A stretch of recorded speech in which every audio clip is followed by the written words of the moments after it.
Dineklara ning Malacanang bilang certified urgent, ingadwang manimunang panukalang batas ng Senator Bam Aquino, alayong linisan ng political system at gawang mas transparent ing pamangastos ng gobyerno. Kabilang karem prioridad ng Presidente ing Senate Bill 1559 o Party List System Reform Act at ing Senate Bill 1509 o Citizens Access and Disclosure of Expenditures for National Accountability o Kadena Act.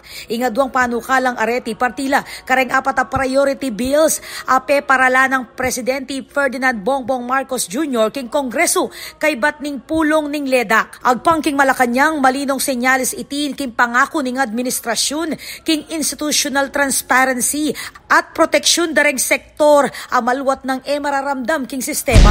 Para sa mas bukas at maayos na pamamahala, ipinag-utos ni Pangulong Ferdinand R. Marcos Jr. sa Kongreso na gawing prioridad ang apat na legislative measures.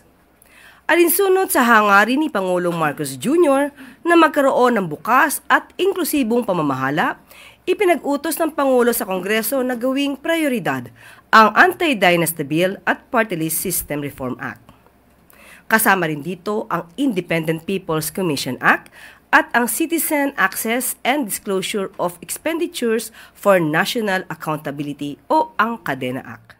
Agpang kaya, maluwat ng mililele ing kapag nasaning party list system, uling masasamantalaya iti ng political dynasties at mga ragula interes. Samantala, ing Kadena Act, magtatagyang digital public ledger, magpalwal kareng ganaganang gagastusan at transaksyon ng gobyerno real time para kang Aquino, iti ing peka matibeng almas laban king korupsyon. Ang pagbulatlat ng mga pinagagastusan hanggang sa presyo ng materyales, yan po ang level of transparency na hinahanap po natin at yan din po ang pinakamalakas nating sandata laban po sa korupsyon at sa pagnanakaw sa ating bansa.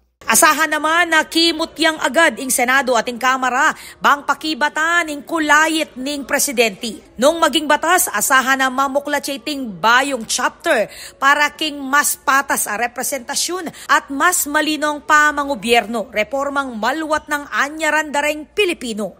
Ako po, Patricia Mamangon para king News Force Pampanga. Balitang tutuking balen, susuyo.